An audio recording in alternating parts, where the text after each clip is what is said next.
শুরুতে ইউরোর খবর। রাতে নির্ধারিত হবে বাকি দুই সেমিফাইনালিস্ট। কোয়ার্টার ফাইনালে সুইজারল্যান্ডের মুখোমুখি ইংল্যান্ড। ডুসেলডর্ফে রাত 10টায় নামবে দুদল। আর নেদারল্যান্ডসের বিপক্ষে লড়বে তুর্কি। নিষেধাজ্ঞায় এই ম্যাচে খেলতে পারবেন না Turkish centre back Merih Demiral. বার্লিনে খেলা শুরু রাত 1টায়। গ্যারেথ সাউথগেটের অধীনে শেষ 4 মেজর টুর্নামেন্টের কোয়ার্টার ফাইনালে ইংল্যান্ড, তবে ছুঁয়ে দেখা হয়নি শিরোপা। সে লক্ষ্যে শেষ 8এই সুইজারল্যান্ডের বিপক্ষে দিতে হবে কঠিন পরীক্ষা। লড়াইটা ইংলিশ ট্যাকটিশিয়ানের জন্য মাইল ফলকেরও। ১৭তম ম্যাচে থ্রি লায়নদের ডাগ আউট সামলাবেন সাউথগেট। ম্যাচের আগে জুড বেলিংহ্যামের নিষেধাজ্ঞার খবরে ততটা প্রভাব পড়েনি ইংলিশ শিবিরে। স্লোভাকিয়া ম্যাচে বাজে অঙ্গভঙ্গির জন্য রিয়াল তারকাকে 1 ম্যাচ নিষিদ্ধ করেছে ইউএফা, সঙ্গে ৩০,০০০ ইউরো জরিমানা। তবে 1 বছরের মধ্যে যে কোনো 1 ম্যাচে কার্যকর হবে নিষেধাজ্ঞা, তাই সুইসদের বিপক্ষে খেলতে বাধা নেই বেলিংহ্যামের। আসরে জুডের সমান জোড়া গোল হ্যারি কেইনেরও, আছেন দারুণ ফর্মে। তবে সুইস রক্ষণ দেয়াল নিয়ে চিন্তায় ইংলিশ কোচ। আমরা ইংল্যান্ডের বাইরে কখনোই ফাইনাল খেলিনি। সেই আক্ষেপ ঘুচাতে এই ম্যাচের জন্য প্রস্তুত। সুইজারল্যান্ড অসাধারণ দল, তাদের বিপক্ষে আমাদের সেরাটা দিতে হবে।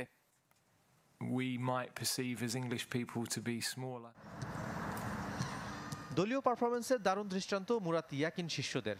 কোনো নির্দিষ্ট ফুটবলারের উপর ভরসা করে খেলছে না সুইজারল্যান্ড। এখন পর্যন্ত 7 জন নাম লিখিয়েছেন স্কোরশিটে। তবে এই ম্যাচে তুর্বের তাস হতে পারেন গ্রানিট শাকা। বিশ্বকাপের পর 18 ম্যাচের 17টিতেই অপরাজিত। এই পরিসংখ্যান বলছে কতটা ধারাবাহিক রেড ক্রসেস। দল দারুণ ছন্দে আছে। আমরা বড় দলগুলোকে আপসেট করতে প্রস্তুত। বর্তমান চ্যাম্পিয়নদের হারিয়ে এখানে এসেছি। আমরা আমাদের স্বাভাবিক খেলাটা খেলতে চাই। দুদলের 27 দেখায় অনেক এগিয়ে ইংল্যান্ড। সুইসদের 3-এর বিপরীতে ইংলিশরা জিতেছে 19 ম্যাচ। এদিকে বেলিংহ্যামের মতো ভাগ্য সহায় হয়নি তুর্কির সেন্টার ব্যাক মেরি ডেমিরালের। অস্ট্রিয়া ম্যাচে গোলের পর নেকড়ে উদযাপন করে নিষিদ্ধ হয়েছেন 2 ম্যাচ। নেদারল্যান্ডসের বিপক্ষে শেষ 8-এর লড়াইয়ে খেলতে পারবেন না। আর যদি সেমিতে ওঠে তার দল, সেখানেও খেলা হবে না। তবে স্বস্তি ডাচদের বিপক্ষে ফিরছেন অধিনায়ক হাকান কালহানুগ্লো। পরিকল্পনার কেন্দ্রে 19 বছরের তরুণ আর্দা গুলের। বিপরীতে কোডি গাকপো, ডোনিয়েল মালেন, জাভি সিমন্সদের নিয়ে 2004 আসরের পর আবারও সেমির আশায় নেদারল্যান্ডস। শাফাত মিদুল, চ্যানেল 24। এদিকে কোয়ার্টার ফাইনালে থামলো রোনালদোর পর্তুগাল ও স্বাগতিক জার্মানি। টাই ব্রেকে জিতেছে ফ্রান্স। আর নাটকীয় ম্যাচে জার্মানদের হারিয়ে সেমিফাইনালে স্পেন। ফ্রান্সের বিপক্ষে শুট আউটে পর্তুগালের হয়ে একমাত্র মিসটি করেন জোয়াও ফেলিক্স। স্পেনের সাথে 89 মিনিটে ফ্লোরিয়ান ভিৎসের গোলে সমতায় ফেরে জার্মানি, কিন্তু অতিরিক্ত সময়ে দারুণ হেডে তাদের দুঃস্বপ্ন উপহার দেন মিকেল মেরিনো।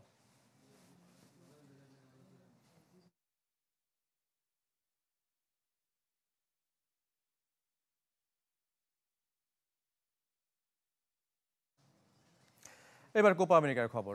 কাল কোয়ার্টার ফাইনালে নামছে ব্রাজিল। সকাল 7টায় সেলেসাওদের প্রতিপক্ষ দুরন্ত ফর্মে থাকা উরুগুয়ে। অপর ম্যাচে পানামার বিপক্ষে লড়বে হামেস রদ্রিগেজ, লুইস দিয়াজদের কলম্বিয়া।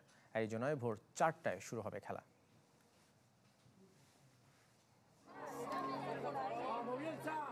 আর কেউ নন, ব্রাজিলের ভয়ের বড় জায়গা জুড়ে একটি নাম, মার্সেলো বিয়েলসা।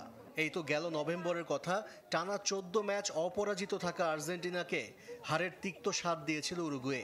সে ম্যাচের চিত্রনাট্য লিখেছিলেন মাস্টারমাইন্ড মার্সেলো বিয়েলসা। বিশ্বকাপ বাছাইয়ে পরের ম্যাচে ব্রাজিলকেও হারিয়েছিল লাতিন আমেরিকার পরাশক্তিরা। 1960 সালের পর একই বছর আর্জেন্টিনা ও ব্রাজিলকে হারানোর কীর্তি গড়েছিল উরুগুয়ে। কোপা আমেরিকায় হাই প্রেসিং ফুটবল খেলে ফেভারিটের তালিকার শীর্ষে বিয়েলসার দল। গ্রুপ পর্বে 3 ম্যাচেই জয়, গোল করেছে 9টি। প্রতিপক্ষের রক্ষণের জন্য ভয়ঙ্কর দারউইন নুনিয়েজ, রোনাল্ড আরাউহোরা। উরুগুয়ের জন্য আশীর্বাদ হয়ে এসেছে ভিনিসিয়াস জুনিয়রের 1 ম্যাচের নিষেধাজ্ঞা। তাতে ব্রাজিলের আক্রমণ ভাগ অনেকটাই দুর্বল হয়ে গেছে, যদিও মার্সেলো বিয়েলসা তা মানতে নারাজ। ব্যক্তিগতভাবে আমি তা মনে করি না। ব্রাজিলের অসংখ্য ফুটবলার বিশ্বের শীর্ষ ক্লাবগুলোতে খেলে। ভিনিসিয়াসের পরিবর্তে যে খেলবে তাকে নিষ্ক্রিয় করে রাখা সহজ হবে, এটা ভুল ধারণা। তবে আমরা সব ধরনের প্রস্তুতি নিয়ে রেখেছি। কাতার বিশ্বকাপ থেকেই সময়টা ভালো যাচ্ছে না ব্রাজিলের। নতুন কোচ দরিভালের অধীনে কোনো ম্যাচ হারেনি ঠিকই, ড্র করেছে 4টি।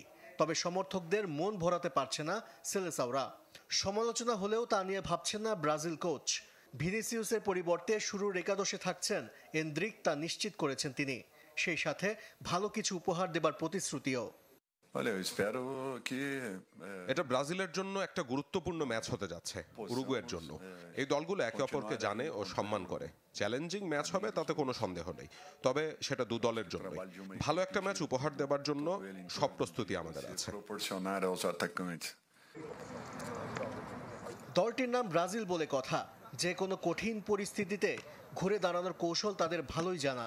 তবে লাতিন আমেরিকার ধ্রুপদী লড়াইয়ে শেষ হাসি হাসবে কে, তারই অপেক্ষায় ফুটবল বিশ্ব। আশরিক রুদ্র, চ্যানেল 24। ক্রীড়াঙ্গনের শেষ শ্রদ্ধা আর ভালোবাসায় সিক্ত হলেন গ্র্যান্ডমাস্টার জিয়াউর রহমান। সকালে জাতীয় ক্রীড়া পরিষদের পুরনো ভবন প্রাঙ্গণে হয়েছে জানাজা। এরপর রাজধানীর মোহাম্মদপুরে তাকে চিরনিদ্রায় শায়িত করা হয়।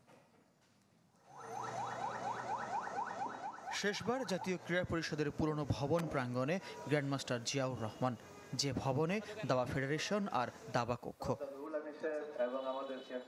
তার অপেক্ষায় ছিল ক্রীড়াঙ্গন, তবে এমন পরিস্থিতি নয়। সবার চাওয়া ছিল সুস্থ হয়ে ফিরে আসবেন গ্র্যান্ডমাস্টার, কিন্তু হলো না।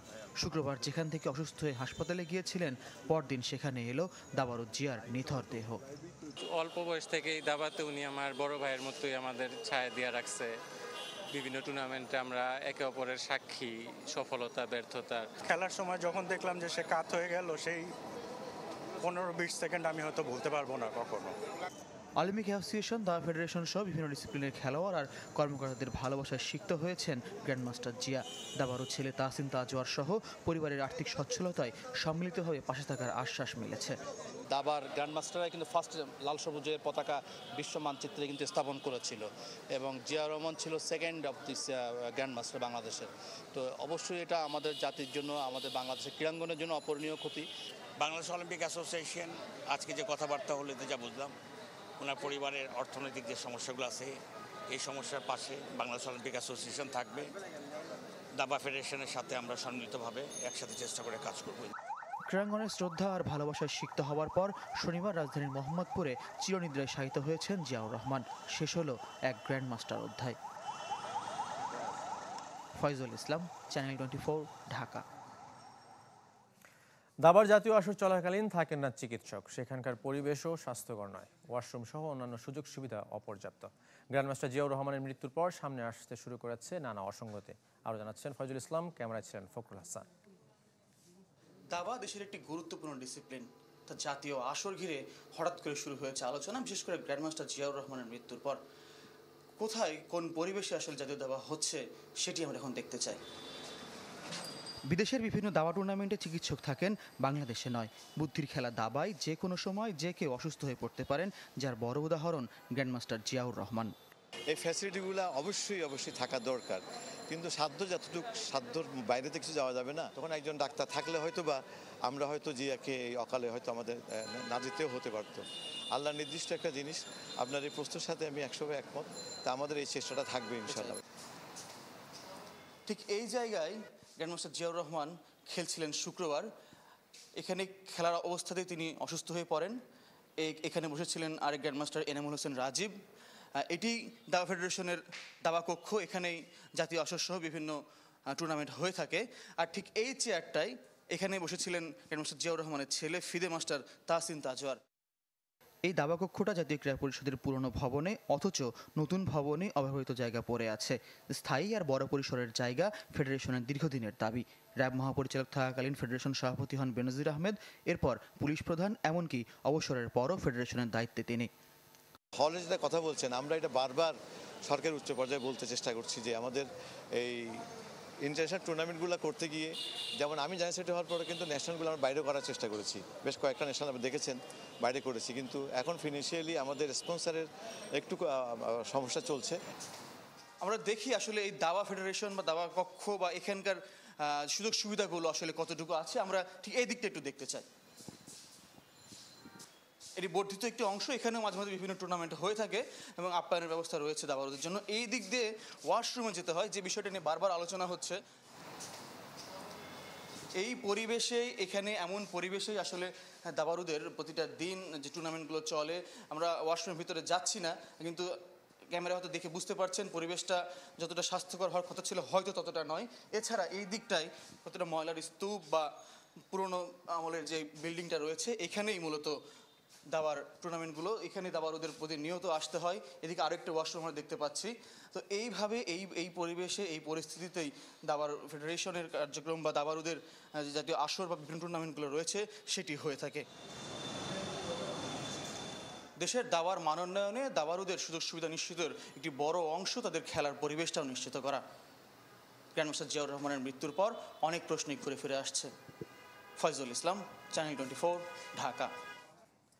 ক্রিকেটার থেকে বোর্ডকর্তা বিশ্বকাপ শেষে কাঠগড়ায় tiger head coach Chandika Hathurusingha. এই লঙ্কানের কঠোরতা দলের ভেতর তৈরি করে সংকট, মনে করেন পেসার রুবেল হোসেন। বিশ্বকাপে বাংলাদেশ হেড কোচের পরিকল্পনা পছন্দ হয়নি খালেদ মাহমুদেরও। আলোচনায় চন্ডিকা হাথুরুসিংহে 2023 ওয়ানডে বিশ্বকাপ ব্যর্থতার পরও যার উপর আস্থা রেখেছিল বিসিবি। টি-20 বিশ্বকাপের সুপার 8-এ খেলা বোর্ডের কাছে প্রাপ্তি হতে পারে, তবে সমর্থকদের চোখে ব্যর্থ টিম বাংলাদেশ। প্রশ্ন উঠেছে হেড কোচ হাতুরুর ভূমিকা নিয়ে। লাস্ট ওয়ার্ল্ড কাপের যে পারফরমেন্স, ঠিক আছে, ওনার যে গেম প্ল্যানিং ছিল, আমি পার্সোনালি এটা নিয়ে হ্যাপি না। ঠিক আছে, যে কারণে আমি করব যে বিসিবির উচিত তাকে নিয়ে চিন্তা করা। ডোমিনেটিং ক্যারেক্টার আমার কাছে একদমই ভালো লাগে না, এবং আমার মনে হয় সেটার প্রতিফলন হচ্ছে বারবারই। আমরা এই জন্য টি-20 50 ওয়ার্ল্ড কাপ ইন্ডিয়াতে যেটা খেললাম সেটাও ভালো করি নাই, শুধুমাত্র একমাত্র আধিপত্য করার জন্য, এবং আমার মনে হয় টি-20 আমরা ভালো করি নাই। কঠোর কোচ হাথুরুসিংহে, যা কারো চোখে ইতিবাচক আবার কারো মতে তৈরি করে সংকট। ক্রিকেটারদের সাথে সম্পর্ক হাথুরুসিংহের 50-50 থাকে নর্মালি। উনি রাগ থেকে উনি ক্রিকেটারের কাছ থেকে পারফরমেন্সটা আদায় করে নেয়, এটা এক দিক থেকে পজিটিভ। কিছু দিক থেকে আবার নেগেটিভ জিনিসও এটা স্বভাব হয় টিমের স্বার্থে। সবথেকে বড় প্রশ্ন, ক্রিকেটারদের সাথে সম্পর্ক কেমন?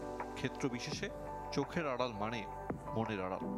আমি পার্সোনালি দেখি নাই যে মানে আপনার একটা ক্রিকেটার বাদ পড়ার পরে বা তার সাথে যোগাযোগ করা এইটা সে করে, এটা আমি দেখি নাই, আমার সামনে পড়ে নাই। বাট হয়তো বা কারোর সাথে ইন্টারনালি করতেও পারে। আরিফুল ইসলাম, চ্যানেল 24। শেষ করবো কুলে স্পোর্টস 24 খেলা সব আপডেট ও রিপোর্টগুলো দেখতে ভিজিট করুন facebook.com/sports24 টিম এই পেজে। ধন্যবাদ সঙ্গে থাকার জন্য।